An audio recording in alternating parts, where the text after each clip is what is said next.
할렐루야. 귀한 예배 신 여러분 진심으로 환영하고 축복합니다. 또 부득이해서 영상으로 예배 드리시는 분들도 환영하고 축복합니다. 우리 옆 사람과 인사하겠습니다. 잘 오셨습니다. 예배 승리합시다. 하나님 영이시니 예배하는 자가 성령과 진리로 예배할 진리를 하셨습니다. 이제 여러분 모두를 성부와 성자와 성령 이름으로 진심의 예배 초대합니다. 다 같이 신앙 고백하심으로 주일 예배 시작하겠습니다. 전능하사 천지를 만드신 하나님 아버지를 내가 믿사오며 그 외아들 우리 주 예수 그리스도를 믿사오니 이는 성령으로 잉태하사 동정녀 마리아에게 나시고 본디오 빌라도에게 고난을 받으사 십자가에 못 박혀 죽으시고 장사한 지 사흘 만에 죽은 자 가운데서 다시 살아나시며 하늘에 오르사 전능하신 하나님 우편에 앉아 계시다가 저로서 산 자와 죽은 자를 심판하려 오시리라. 성령을 믿사오며 거룩한 공예와 성도가 서로 교통하는 것과 죄를 사하여 주시는 것과 몸이 다시 사는 것과 영원히 사는 것을 믿사옵나이다. 아멘. 자리에 앉으시고 찬송가 347장 1절 2절을 부르시겠습니다.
함께 기도드리시겠습니다.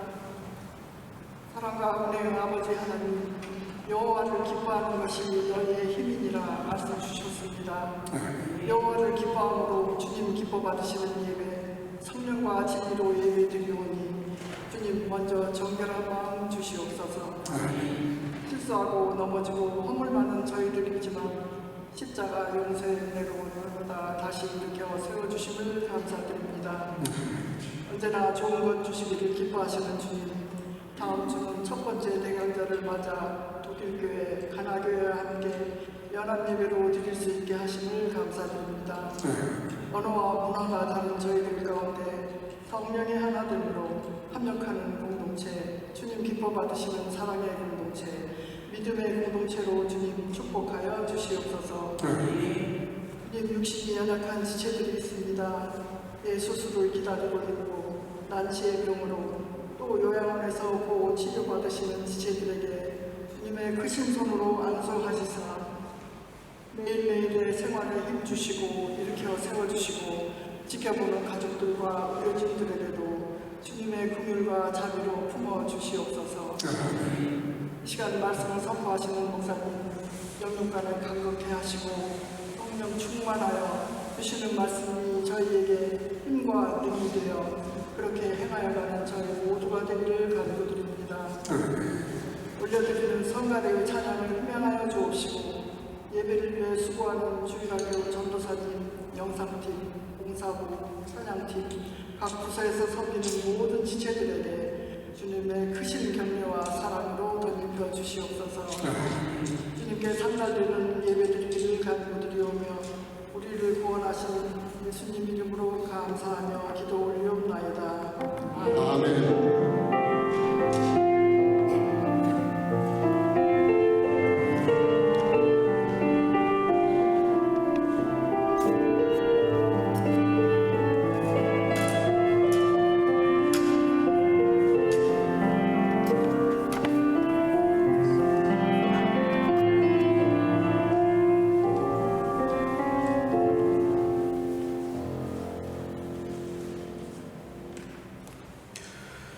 의사들 부르시면서 준비하신 예물을 드리겠습니다.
살아계신 아버지 하나님, 거룩한 주일을 맞이해서 주 앞에 나와 예배드리는 시간에 여러 모습으로 11조를 드리고 감사하고 선교와 구제를 위해서 혹은 또 온라인으로 혹은 또 어린 생명들이 주일원금을 드리는 또 사랑하는 주의 자녀들이 드리는 모든 주일원금을 주께서 받으시고 하나님 저들이 필요한 것들을 때를 따라 돕는 은혜를 통해서 풍성하게 채워주셔서 아버지 물질 때문에 어려운 일 당하지 않도록 언제나 주께서 채우시고 함께 하시기를 간절히 소원하옵고 아버지 하나님 물질에 크고 작은 것보다 우리의 중심을 보시는 하나님 그 중심 앞에 하나님 우리가 우리의 중심을 보시고 아름다운 곳으로 채우시고 갚아주셔서 차고 넘치는 인생을 살아가기에 부족함이 없도록 아버지 모든 사람들을 부유하게 하고 또 부유한 인생을 살아가도록 물질의 복도 허락해 주시기를 간절히 소원하옵고 이에 무리가 닿는 곳마다 오병의 역사로 축복하셔서 복음의 놀라운 역사가 나타날 수 있도록 주님이 친히 기름 부어 주실 줄로 믿사옵고 예수님 이름으로 간절히 축복하고 봉헌하며 기도하옵나이다. 아멘. 하나님 말씀 빌립보서 2장 5절에서 12절까지 우리 한 목소리로 같이 봉독하겠습니다. 시작. 너희 안에 이 마음을 품으라. 곧 그리스도 예수의 마음이니 그는 근본 하나님의 본체시나 하나님과 동등됨을 취할 것으로 여기지 아니하시고 오히려 자기를 비어 종의 형체를 가져 사람들과 같이 되었고 사람의 모양으로 나타나셨음에 자기를 낮추시고 죽기까지 복종하셨으니 곧 십자가에 죽으심이라. 이러므로 하나님이 그를 지극히 높여 모든 이름 위에 뛰어난 이름을 주사 하늘에 있는 자들과 땅에 있는 자들과 땅 아래에 있는 자들로 모든 무릎을 예수의 이름에 꿇게 하시고 모든 입으로 예수 그리스도를 주라 시인하여 하나님 아버지께 영광을 돌리게 하셨느니라. 그러므로 나의 사랑하는 자들아 너희가 나 있을 때뿐만 아니라 더욱 지금 나 없을 때에도 항상 복종하여 두렵고 떨림으로 너희 구원을 이루라. 아멘. 자리에 앉으시고 성가대 찬양을 통해서 영광을 드리겠습니다.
모시고 올라오고 당연히 이렇게 귀한 자리에 앉히는 그래서 우리 깜짝 놀랐어요. 이해를 못하는 거죠.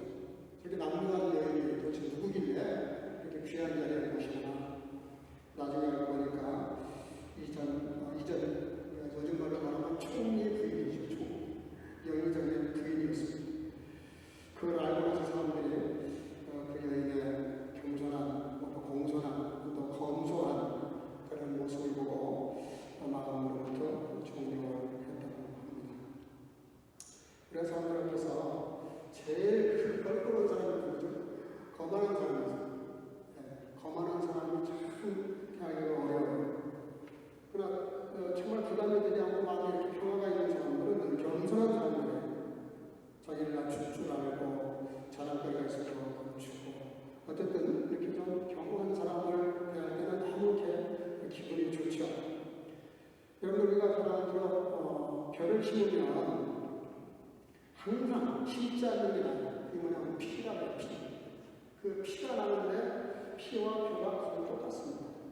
근데 이게 자라가지고 열매를 이제 거둘 때쯤 되면 피가 나요. 근데 그 피를 뽑지 못하는 이유가 피인지 별인지 잘 구분이 안 되니까 뽑지를 못해 농부들이. 그러다가 시간이 지나게 되면 그 열매를 맺는 벼는 이렇게 열매 때문에 무거워서 고개를 숙이죠. 근데 그 피만 빳빳하게 이렇게 서 있습니다. 금방 피는 거죠. 그런 것처럼 신앙도 마찬가지인 것 같아요.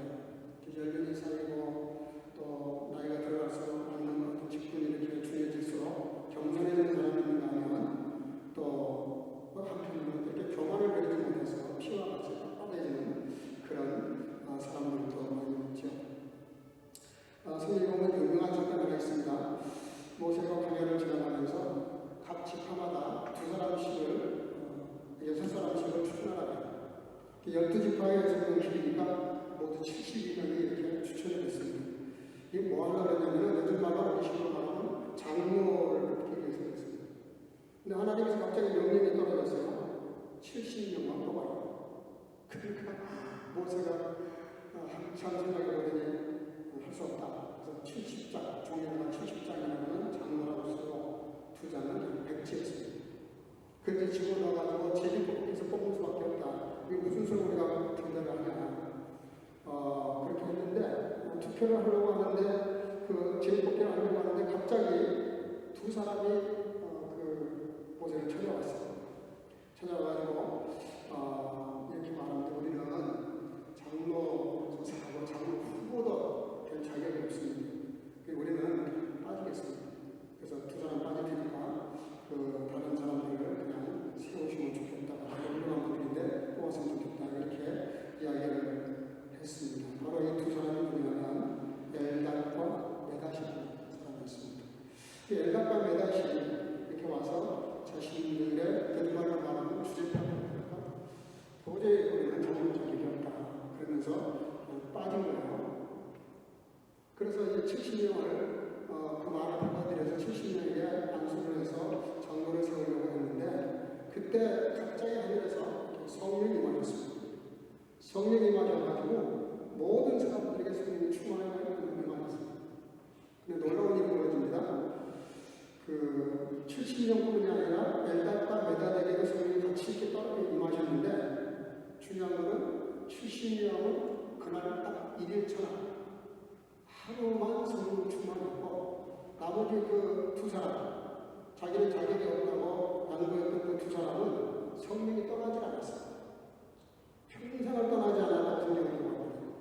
그러면서 이 2사람이 장로를 포기했더니 나중에 어떻게 됐냐 이 2사람이 선지자가 됩니다.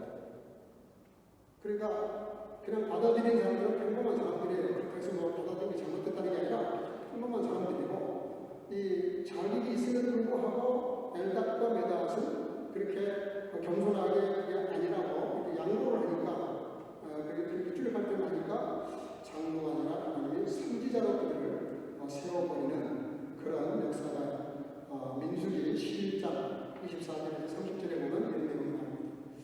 성경에 나타난 참 겸손한 사람들의 구약시대 표본적인 사람들이죠. 오늘 저와 같이 이 말씀은 너무나 유명한 말씀이죠.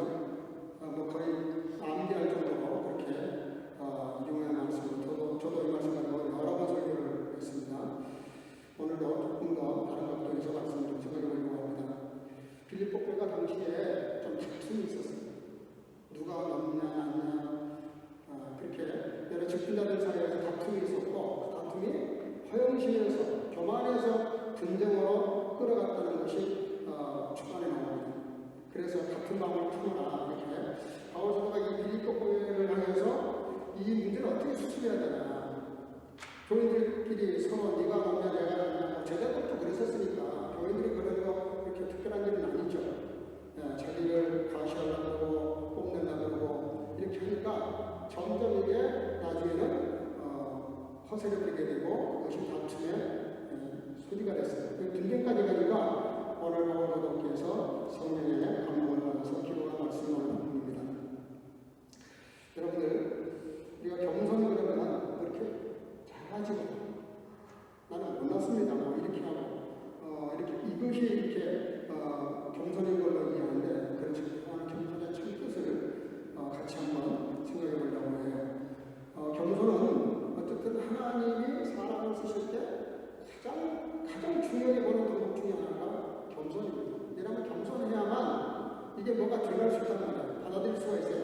교만한 사람은 뭔가를 던져도 튑니다. 절대로 받아들이지 못해요. 겸손은 낮아지는 게 아니라 어떻게 보면 인격을 높이는, 격을 높이는 일입니다. 귀한 덕목인데 우리가 세상 사람들 그 누구에게도 이런 겸손을 찾아볼 수 없어요. 저부터 비롯해서 사람에게 진정한 겸손을 나올 수 없어요. 오늘 바울 사도는 예수님을 수화기로 예를 들어서 수화가지 말씀을 합니다. 한번 성경에 보고 있습니다. 1절 8절 다 같이 시작. 그는 근본 하나님의 본체시나 하나님과 동등됨을 취할 것을 여기지 아니하시고 7절 오히려 자기를 위하여 종일 죄를 가져 사람과 같이 되었고 사람의 모양으로 나타나셨으니 여기 본체라는 말입니다. 본체. 예수님이 하나님의 본체라는 그 본체라는 말이 헬라어의 모르페라는 단어입니다. 그냥 하나님이시다는 뜻입니다. 예수님이 하나님의 아들 이것도 아니고요. 예수님 자체가 하나님이다. 신성을 하나님 있어요. 근데 모양으로 나타나셨다. 모양이라는 외적 모습인데 스케마라는 뜻. 스케마라는 게 뭐냐면 완벽한 인간. 다른 게 섞이지 않는 완벽한 인간. 그러니까 예수님은 어떤 분이시냐면 완벽한 하나님이고 완벽한 사람이에요. 그런 모습으로 이 땅에 오셨어요. 신학적으로 굉장히 어려운 문제고 논쟁이 많았던 내용인데요. 신앙 성문이라고 하는데 성육신의 신학인데 인카네이션 하나님이 이 땅에 인간으로 오셨지만 하나님의 그 본질이 하나도 손상되지 않고 그대로 살아있지만 사람의 모습으로 나타났다. 이게 무슨 얘기냐면요. 사람이 닭을 구원하기 위해서 닭이 됐다는 말이에요. 근데 사람 모습 그 본질을 가지고 말이 안 돼요. 사실 말이 안 되는데 말이 되는 역사가 나타났는데 여러분들 무슨 얘기냐면 예수님은 어떤 뭐가 부족해서가 아니라 모자라서가 아니라 예수님은 그냥 자기가 가지고 있는 하나님의 속성 이 특권을 가지고 계시면서도 이 특권을 사용하지 않으셨다는 뜻입니다. 좀 어려운 말인데요. 여러분들 나한테 그런 특권이 있어요. 힘이 있어요. 능력이 있어요. 근데 그걸 가지고 사용하지 않는 사람이 있어요. 뭐 예를 들면 어마어마하게 돈이 많은 부자들도 엄청나게 많은데 그냥 청바지 입고 덜렁덜렁 다니는 사람이 많아요. 그렇다고 그 사람이 가난한 사람 되는 게 아니고요. 여전히 부자거든요. 부자지만 그렇게 옷을 입고 다니니까 사람들이 저 사람 가난한가 보다. 거지인가 보다 이렇게 오해를 할 뿐이지 그 사람이 부자라는 건 변하지 않아요. 왜? 뭐 돈 많은 사람이니까. 근데 옷을 그렇게 입었다고 해서 부자가 아닌 것이 아닌 것처럼 예수님이 바로 그렇게 오셨다니. 왜 그렇게 오셨을까? 인간을 구원하시려니까 인간이 되실 수밖에 없어요. 그래서 그 예수님이 인간으로서도 손상이 안 되고 하나님으로서도 손상이 안 되게 하시려니까 동정녀 마리아.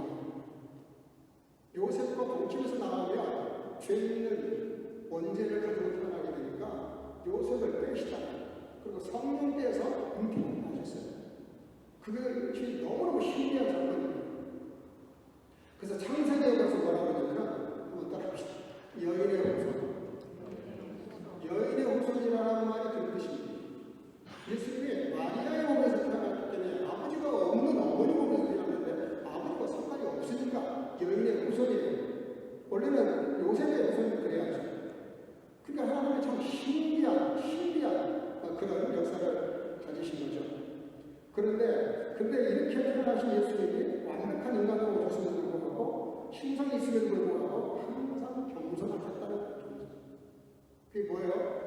예수님은 사람이지만 완벽한 신인데 그 신적 특권을 쓰지 않으셨어요.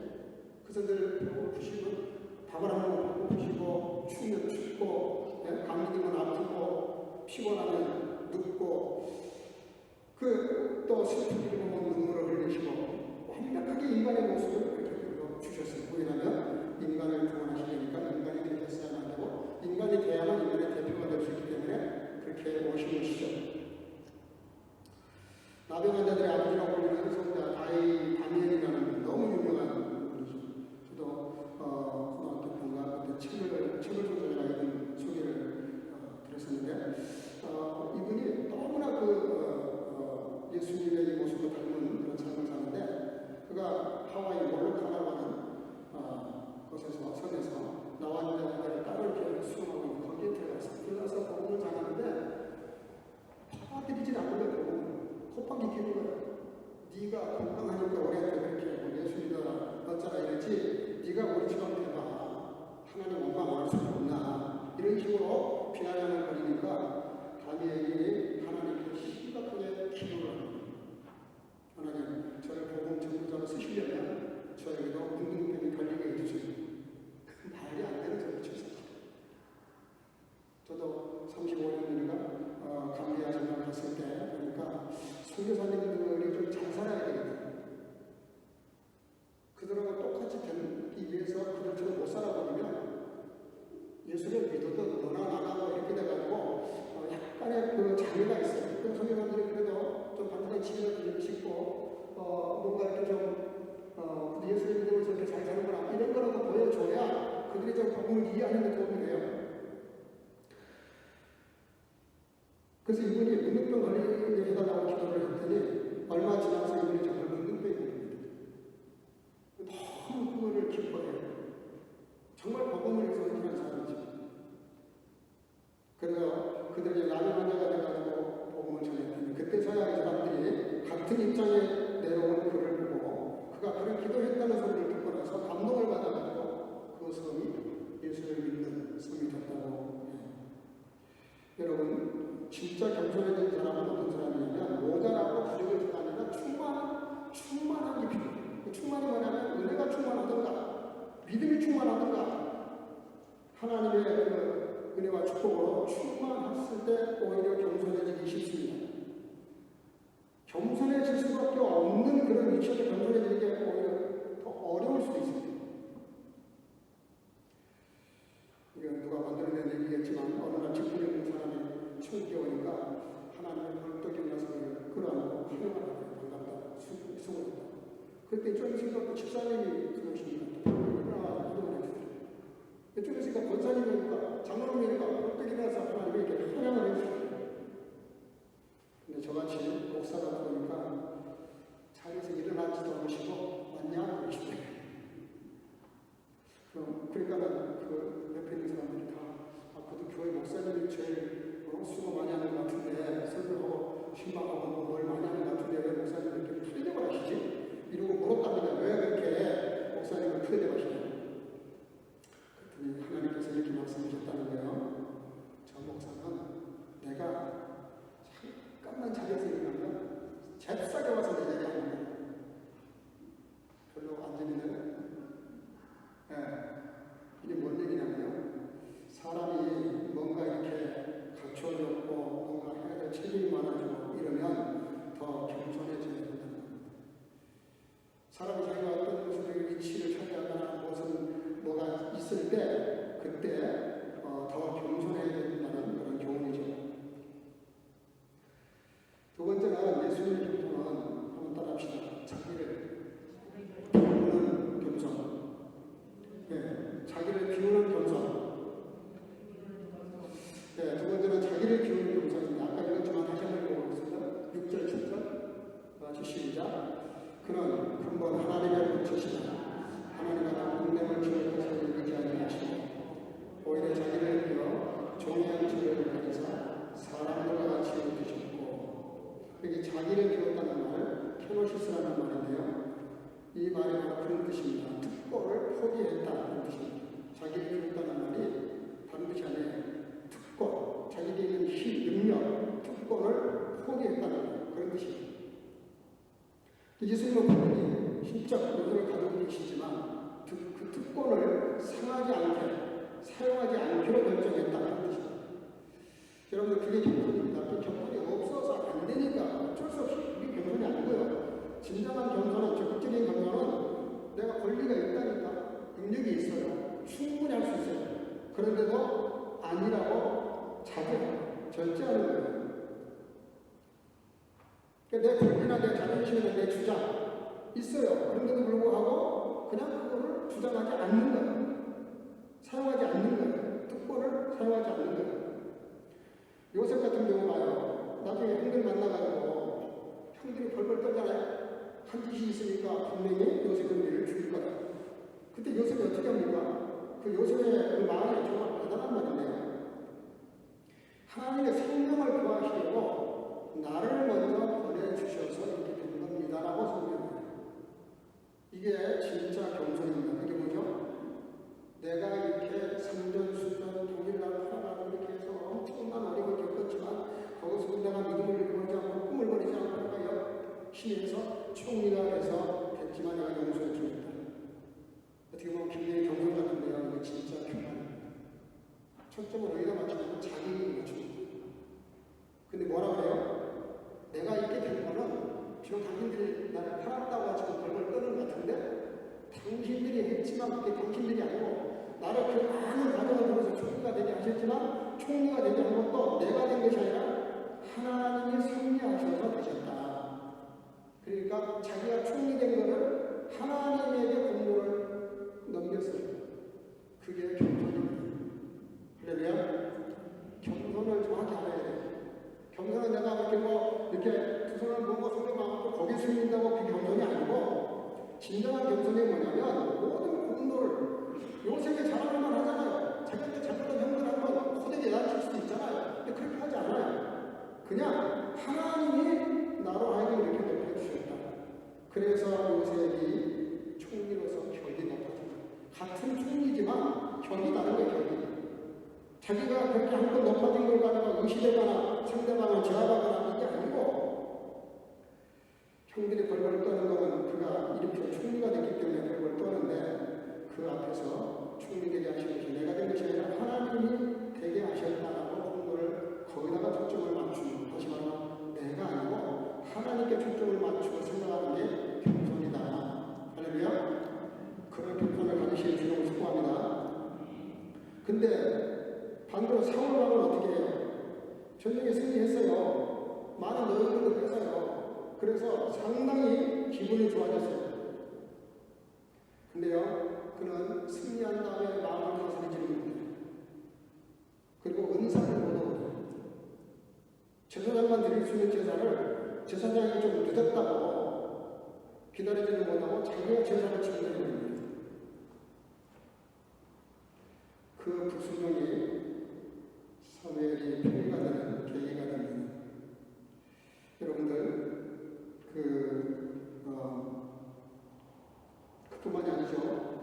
나라를 구한 자기 사위 다윗을 쫓아다니면서 그를 죽이고 악령의 사람을 보고 그래가지고 집요하게 다윗을 괴롭혀요. 결국은 어떻게 됩니까? 비참하게 전쟁에서 죽게 되죠. 그래서 사람들은 그렇게 말합니다. 작은 성공이 미래를 멈춥니다. 여러분 조심하셔야 됩니다. 뭔가 이렇게 잘한 일이 있으면 더 겸손하셔야 됩니다. 겸손하셔야 돼요. 세상은 만만하지 않고요. 호락호락하지 않아요. 사울이 사람이 패배했더라면 정신을 차렸을지도 몰라요. 근데 전쟁이 이겼다니까. 그러니까 많은 노예물도 가져오고 너무 기분이 좋은 거죠. 네? 제사장이 뭐 다냐. 당신이 늦게 왔으니까 당신 잘못한 건데 내가 제사장이 뭐가 잘못된 거냐 이러고 교만을 부리다가 결국은 그 작은 성공이 그 마음이 교만해졌어요. 그래서 고린도전서 10장 11절 이렇게 말합니다. 그런 성질로 생각하는 자는 넘어질까 조심하라.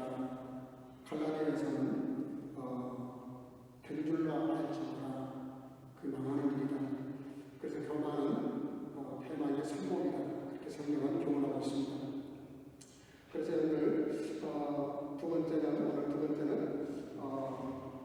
예수님께서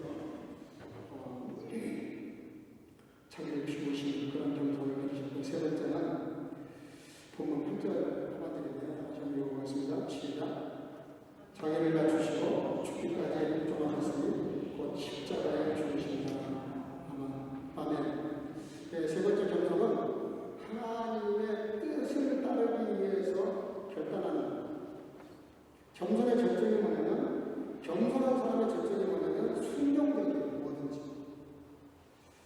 그러니까 꼭 하나님 말씀을 순종하는 것이 아니라 사람들 사이에서도 이렇게 뭘 주장하고 막 이렇게 하는 게 아니라 순종적이라고 해요. 상대방이 말이 오면 그걸 받아들여서 순종한다고 해요. 그 뭐 직분 가지고 아니면 무슨 뭐 이렇게 인간관계를 가지고 그렇지 않고 항상 뭐든지 순종적인 그런 자세를 유지합니다. 네, 예수님께서 뭐라고 하냐면 자기를 낮추시고 죽기까지 복종하셨습니다. 죽기까지. 이 말을 잘못 오해해가지고 죽을 만큼 복종했다. 그게 아니에요. 정말 복종하기 위해서 죽으셨어요. 그래서 성경, 신앙생활은 장난이 아닙니다. 가정이 아니에요. 이건 실제예요. 그리고 필요에 따라서 생사가 왔다 갔다 하는 문제, 죽기까지 복종하셨다. 복종이라는 말을 잘 아시죠? 순종과 복종의 큰 차이가 뭡니까? 순종은 순탄하게 순종하는 거예요. 근데 복종을 하고 싶지 않아. 내가 이렇게 하고 싶지 않은데도 자기를 치고 때리고 죽여서 꺾어서 복종하는 거예요. 그게 복종입니다. 순종하고 복종은 달라요. 근데 예수님이 뭐 복종이 필요합니까? 하나님이신데. 근데 그가 하나님이시니까 특권을 쓰시면 되잖아요.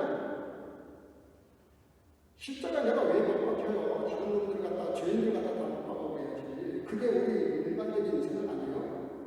근데 예수님은 그렇게 심판하실 수 있는 분인데 심판을 받으셨어요. 얼마나 인간적으로 모독적이고 모욕적이고. 네가 진짜 하나님이냐? 얼마나 조롱을 하는 거야. 채찍으로 때리고 가시면을 치우고 창을 찔릴 때 하나님을 죽이는 인간, 그 누가 어떻게 용서가 되겠어요? 근데 예수는 그것까지도 순종을 넘어서서 너무너무 그것을 참아내기 어려운 것을 성경은 복종하셨다라고 표현을 해요. 여러분들, 진짜 겸손과 가짜 겸손이 뭐냐면 자기에게 초점을 맞추면 그게 가짜 순종입니다. 하나님의 뜻, 아버지가 나를 향하신 뜻, 그 뜻을 수행하기 위해서 내가 하고 싶지 않아도 그거를 나를 꺾고 치고 죽여서 거기에 순종하도록 하는 것. 그래서 초점이 내가 아니고 하나님의 영광, 하나님의 뜻, 그것을 위해서 자기를 꺾는 것, 꺾어서 꺾되 죽기까지. 예수님은 죽기까지 복종하셨습니다. 우리가 순종이라는 단어 앞에 비우나 회개하고 자기를 돌아볼 줄 알아야 돼요. 그래서 하나님의 뜻에 따라서 자기 몸을 십자가에 희생제물로 내어드릴 때 자기도 얼마나 힘드셨으면 할 수만 있으면 이 잔을 내게서 옮기시옵소서. 그렇지만 뜻이라는 그 잔을 받겠습니다. 그리고 실제로 십자가에 죽으셨어요. 그게 예수님의 겸손의 아주 절정이라고 할 수 있습니다. 그렇게 했더니 결과가 어떻게 됩니까? 9절 10절 다 적었습니다. 시작. 이러므로 하나님의 지으시고 모든 일을 위해 뛰어난 이름을 주사 하늘에 있는 자들과 땅에 있는 자들과 땅 아래 있는 자들과 모든 무릎을 예수의 이름에 꿇게 하시고 아멘. 여기서 이름으로가 참 중요합니다. 이름으로가 뭐죠? 겸손하시고 비우시고 순종하시고 복종하시고 나중에는 십자가를 죽으시고 그렇게 했기 때문에 그 다음 말씀이죠. 그게 뭐예요? 그를 지극히 높고 여기 지극히 높다라는 말 헬프로 부소라는 단어인데 예로라는 뜻의 적두사 높이다라는 뜻의 동사가 합쳐진 말인데요. 더 이상 올라갈 수 없는 데까지 올라간다 그런 뜻입니다. 여러분 정말 한번 높아지고 싶으시면 아니죠. 높아지고 싶어서 이렇게 하는 것도 문제가 되니까 진짜 그냥 겸손하시길 주를 축복합니다. 진짜 겸손해버리면 내가 높아진 건 내가 내 영역이 아니에요. 하나님의 영역이 하나님이 알아서 하시는 거예요. 근데요 이게 갑자기 되는 게 아니라고요. 쉽지가 않아요. 그래서 심리학자 아치발드 하트라는 분이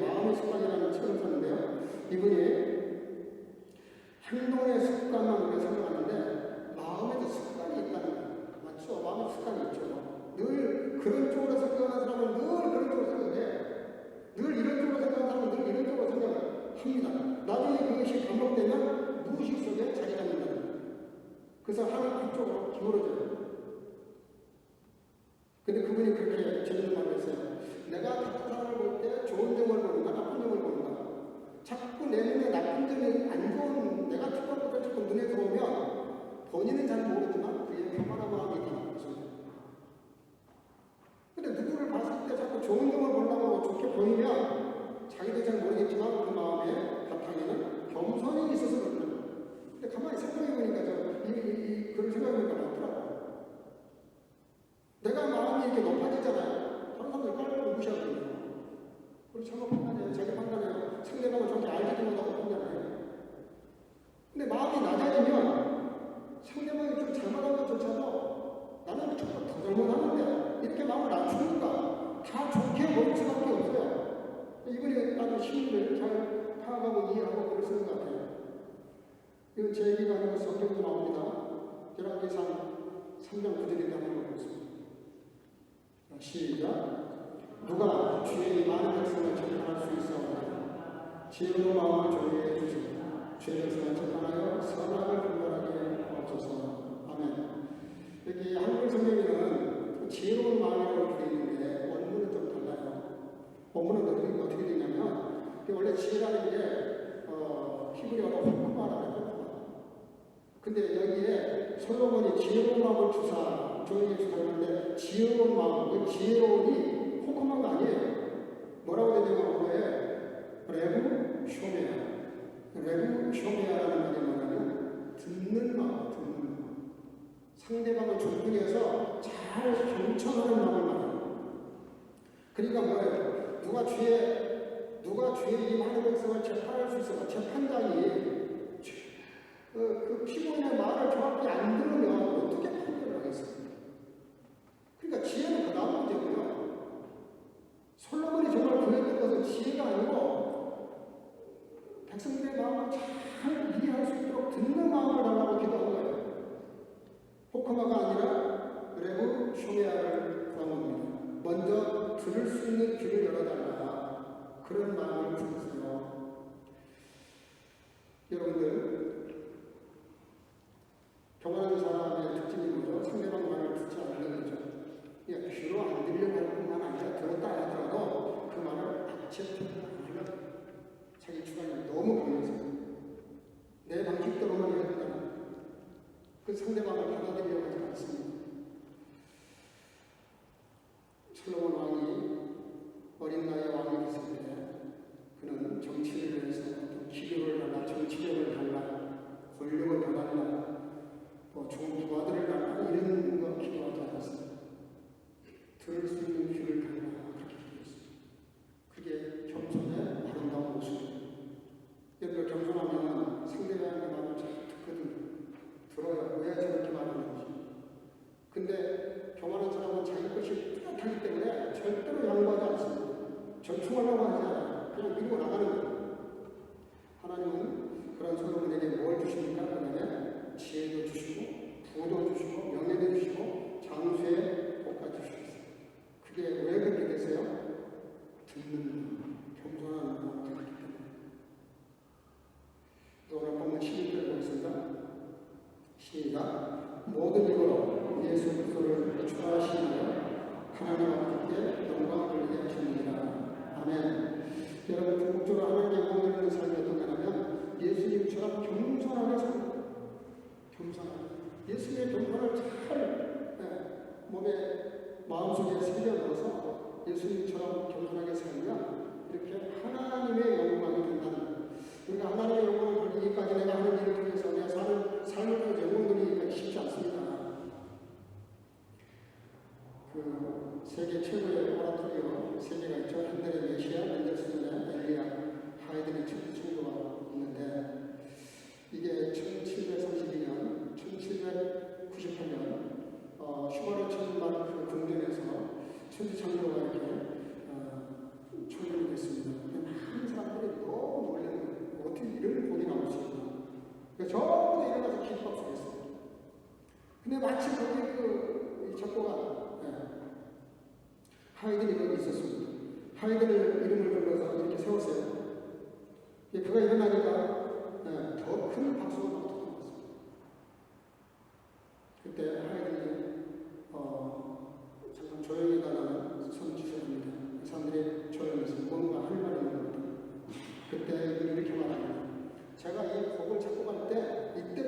기도 많이 한 적이 없어요. 이때처럼 내가 경건하게 기도하고 어깨서 여미고 정말 하나님께 이 곡을 작곡할 수 있는 능력을 만나고 하나님의 창조에 대한 이해가 깨달음이 있게 되고 그렇게 매달리고 기도했습니다. 그래서 정말 어렵게 이 곡을 썼습니다. 그러면서 이렇게 말해요. 그래서 이 곡은 내 곡이 아니고 하나님의 곡입니다. 그때 사람들이 잠시 멍하고 있다가 그 말의 뜻을 알아들었어요. 정말 훌륭한 곡입니다. 하나님이 쓰신 곡입니다. 그러니 나한테 박수 치지 마시고 하나님께 박수를 치십시오. 박수가 얼마나 더 크게 나오겠어요. 어마어마하게 사람들이 환상을 치면서 그의 경전에 모두가 다 같이 고개를 숙였다고 합니다. 여러분, 경전은 우리 인격의 격을 한 단계 높이는 거예요. 이렇게 내가 낮아지고 부인하고 비우고 낮춘다고 해서 그리고 죽기까지 말씀대로 순종한다고 해서 죽는 것이 아니고 낮아지는 것이 아니라 예수님이 그러시잖아요. 정말 높아지고 싶으냐? 낮아져라. 살고 싶어? 죽어버리냐? 영광을 얻고 싶어? 그러면 정말로 엎드려. 거꾸로 얘기하죠. 역설적 기준을 하시잖아요. 그래서 오늘 마지막 말씀 5절과 11절 정보겠습니다. 시작. 너희 안에 이 마음을 품으라. 곧 그리스도 예수의 마음을 12절. 그러므로 내 사랑하는 자들아, 내가 나 있을 때뿐 아니라 더욱 지금 나 없을 때에도 항상 걱정하여 두렵고 떨리고 너의 구원을 이루라. 아멘. 따라합시다. 너희 안에 이 마음을 품으라. 두렵고 떨림으로 구원을 이루라. 이 두 마디가 오늘 결론입니다. 여러분들, 예수님의 마음 몇 가지 설명했습니다. 이런 예수님의 마음과 삶의 자세와 태도를 마음에 품고 살라는 거예요. 이 마음에 품고 살라는 것이 정말 들어갔다 나오는 게 아니고요. 아예 거기다가 집을 짓듯이 그렇게 마음에다가 새기라는 거예요. 이 예수님의 이 네 가지 정도의 겸손한 자세를 마음에 완전히 그냥 옷을 박아서 박으라는 거예요. 그래서 완전히 마음에 여기서 어떻게 빼낼 수 없을 만큼. 근데 이상한 말이에요. 두렵고 떨리는 마음으로 구원을 이루라. 여기서 말하는 두렵고 떨림으로 구원을 이루라는 말이 영적 구원을 말하는 게 아니라 삶의 구원을 말하는 것이다. 저 여러분들이 예수님 믿고 다 거듭났잖아요. 근데 중요한 게 뭐냐면 평생토록 할 일이 뭐냐면 삶이 거듭나야 돼. 삶이. 할렐루야. 우리 삶이 거듭나야죠. 영은 거듭나는데 삶에서 가지고 살아버리면 그게 무슨 도대체 거듭난 사람이라고 시켰어요. 우리 삶도 빼야 되는 거예요. 말할 때도 겸손해야 되고 사람들 관계에서도 겸손해야 되고 섬길 때도 겸손한 마음으로 순종할 때도 겸손한 마음으로 하나님 앞에서 자기를 낮추고 더 낮춰서 나를 죽여버리는 바울사도는 그게 안 되니까 나는 매일 나를 때린다 그랬어요. 자기를 치고 그것도 안 되니까 나는 매일 나를 죽인다. 매일 못 살아서 발버둥을 치잖아요. 어떻게 살아서 이렇게 합니까? 신앙생활을 한다는 것은 자기를 죽이는 겁니다. 여러분들, 우리가 낮아지면요, 하나님이 격을 높이신다. 우리가 비우면 하나님이 채우십니다. 내가 순종하면 하나님이 채우신다니까요. 그렇잖아요? 명령한 사람 책임이 돼 있어요. 하나님이 이렇게 하시니까 그렇게 하면 책임은 하나님이 주셔요. 그리고 오늘 말씀대로 우리가 겸손하게 자신을 낮추고 예수님 마음을 품고 살면 격이 그 삶의 격이 한 단계 업그레이드가 됩니다. 그러면서 이 장은 단순히 도덕적인 그런 겸손을 말씀하고 있는 게 아니에요. 근본적인 겸손을 말씀하십니다. 겸손해지기 위해서 겸손을 통해서 높아져야 된다. 이런 뜻이 아니고 겸손은 사랑의 본질입니다. 우리가 어린아이 키울 때 할아버지, 할머니, 엄마, 아빠가 그 어린아이에게 초점을 맞추는 이유가 뭐예요? 왜 어린아이 앞에 무릎을 꿇고 어린아이가 수영장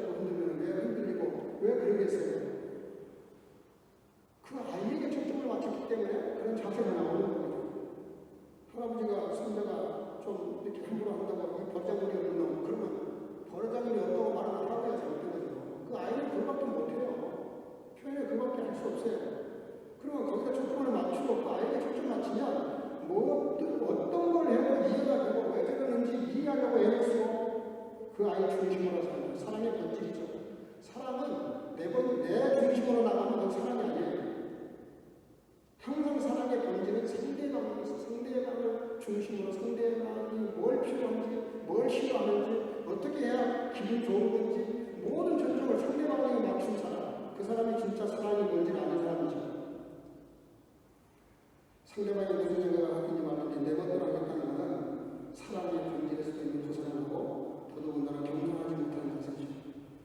그래서 오늘 본문이 뭐라 그러냐? 두렵고 떨림. 이게 뭐냐? 두렵고 떨림이 뭐예요?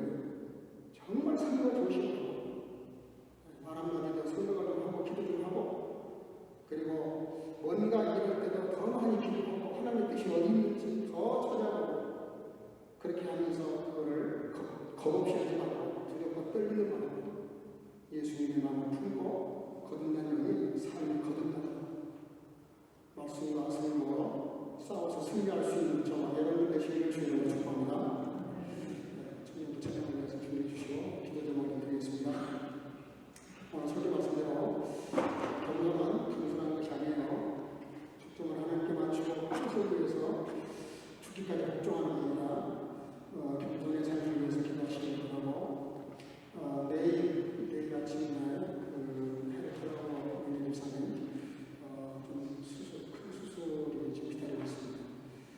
8시간에서 12시간 정도 수술을 하셔야 되는 굉장히 부담스러운 수술인데 내일 수술을 받으시기 위해서 뜨거운 마음으로 한번 기도해 주시기 바랍니다.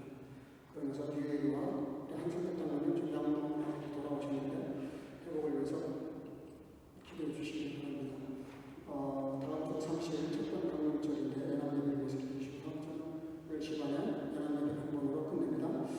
그리고 우리 한 해 잘 결산하고 새해를 위해서 기도하시고 우리 청년들 여기 앞에 나오자고 지금 이렇게 뒤에 앉아 계신 분들을 위해서 좀 우리 청년 찬양팀을 좀 같이 함께했으면 좋겠어요. 우리가 자리에서 드리는 한국이 아닙니다. 마음의 문제죠. 그러니까 나와서 같이 좀 찬양팀에 함께해 주시면 좋겠습니다. 네, 찬양하겠습니다. 한 번 더 하겠습니다. 할렐루야. 하나님께서 말씀해 주셨는데 짧게 광고하자면 저희가 조금 연약하고 좀 부족합니다. 좀 마음이 울리시는 분들은 청년부 아니어도 상관없으니까 상황 되실 때 언제든지 저희와 함께 찬양하고 싶다, 앞에서 찬양하고 싶다 하면 누구든지 말씀해 주시면 감사하겠습니다. 네, 첫 번째로 찬양할 곡은요, 가장 귀한 삶이라는 찬양인데요. 모르시는 분들도 있을 텐데 저희 찬양, 그러니까 성가대에서 얼마 전에 다 같이 앞에서 찬양했던 찬양이에요. 아시는 분들은 크게 찬양해 주시면 감사하겠습니다.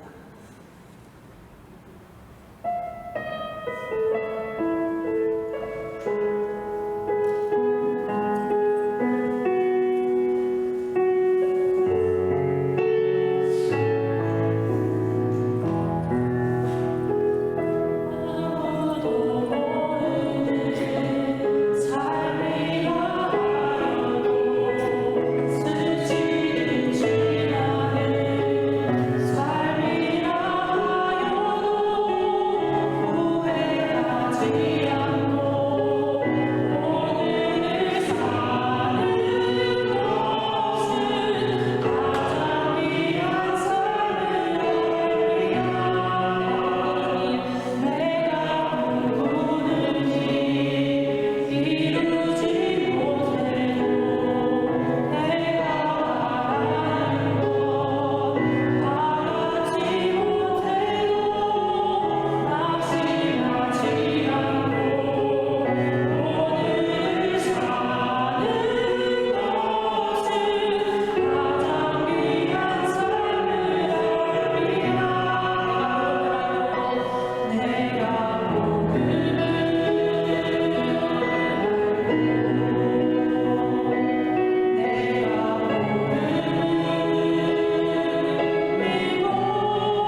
싶어서 가져왔습니다. 찬양 드리겠습니다.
주님 뜻에 초점을 맞추고 설명을 하면서 내일 그라워 집사님 대수술 그리고 유혜리와 한성대 장로님 다음 주 강림절 연합예배 그리고 한 해 잘 결산하고 새해를 계획할 수 있기 위해서 개인 기도도 있다면 믿고 사시기 바랍니다. 2, 3분 동안 통성으로 우리 다 같이 소리를 내서 뜨거운 마음으로 내 집은 기도하는 집이라고 했습니다.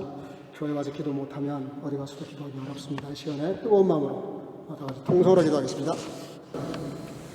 사랑만의 아주만하시라 아버지 은혜를 감사합니다. 하나님 오늘도 주님 앞에 나와 있는 귀한 시간에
사랑과 은혜가 충만하신 아버지, 꽤나 내가 겸손한 것 같은 착각에 빠질 때가 얼마나 많이 있는지 아버지 하나님, 모든 초점이 내 중심으로 돌아가는 것이 가장 큰 교만인 줄 알게 하시고 항상 주님께 초점을 맞추고, 주님은 하나님이심에도 불구하고 아버지 하나님의 뜻을 따라 자기를 꺾고 십자가에 죽으신 것처럼 아버지, 나를 죽이고 나를 쳐서 겸손에 이르도록, 그래서 신앙의 격이 높아지는 온 순교가족으로 축복해 주시옵소서. 오늘 함께 드린 공동의 기도를 꼭 응답해 주실 줄로 믿사옵고 예수님 이름으로 기도하옵나이다. 아멘. 자리에서 다 일어나셔서 주기도송 부르겠습니다.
Ein jeglicher Zeit gesinnt, wie Jesus Christus auch war. Die Gnade unseres Herrn Jesus Christus und die Liebe Gottes und die Gemeinschaft des Heiligen Geistes sei mit euch allen. 아멘. 너희 안에 이 마음을 품으라. 곧 그리스도 예수의 마음이니. 이제는 우리 구주 예수 그리스도 놀라우신 은혜와 아버지 하나님의 극진하신 사랑하심과 성령의 교통으로 충만케 하심이 되지 못하고 된 줄로 아는 무지와 교만을 버리고 하나님이신 예수님도 낮추고 비우고 죽기까지 순종을 넘어 복종하셨던 삶을 바라보면서 바로 이런 마음을 품고 이런 삶의 태도를 가지고 겸손히 그렇게 살아가기를 마음속에 결단하고 돌아가는 여기 모인 모든 선교가족과 주의 지체들과 영상으로 예배하는 모든 주의 자녀들 머리 위에 이로부터 영원토록 함께 있을지어다. 아멘.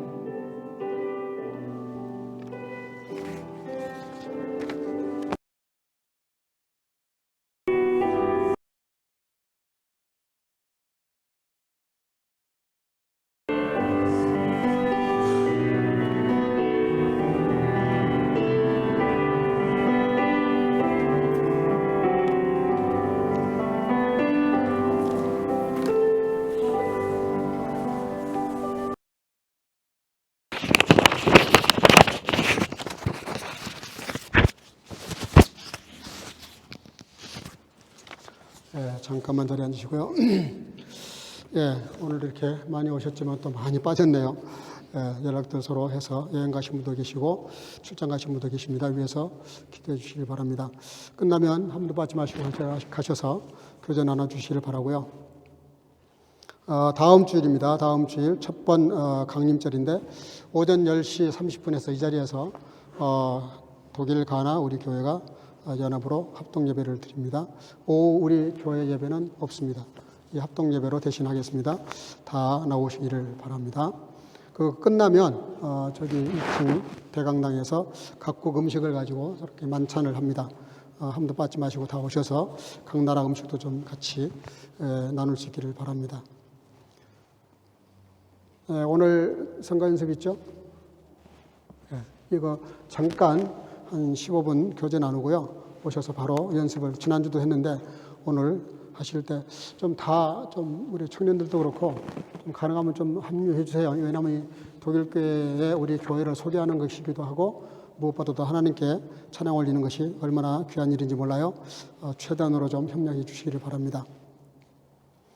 12월 첫 주일 다음 주까지 2주 어간에 2025년도 올해 사업보고 그리고 재정 사용한 거 재정 보고서 해주시길 바랍니다.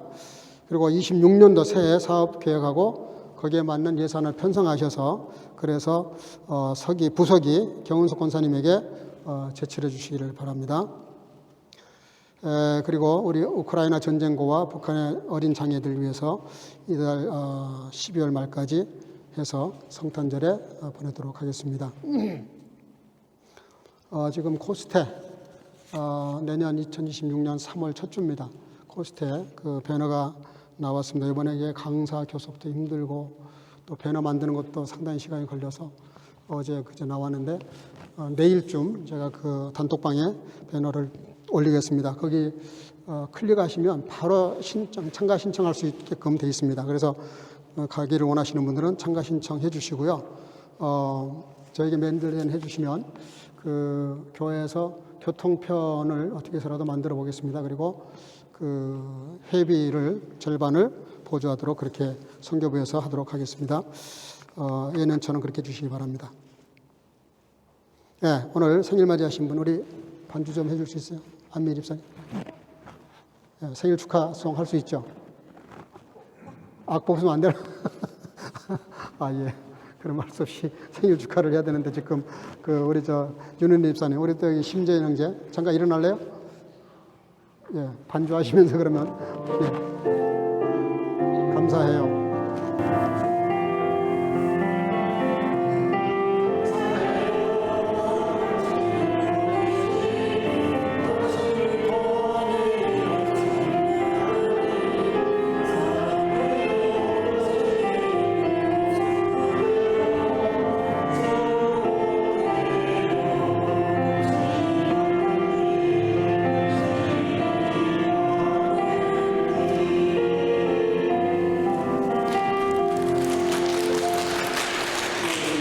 하나님 감사합니다. 오늘 같이 이렇게 모여 예배 잘 드리게 하시고 또 생일을 맞이한 아들과 딸을 축복하게 하시고 축하하게 하신 거 감사합니다.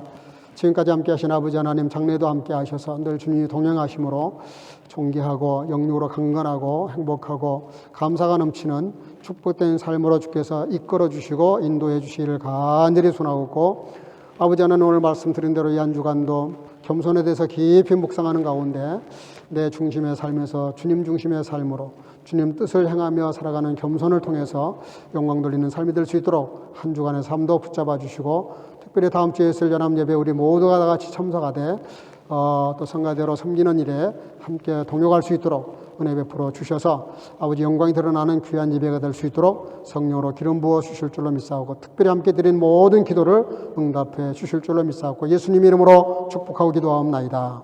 아멘. 영광의 박수 올리겠습니다. 할렐루야.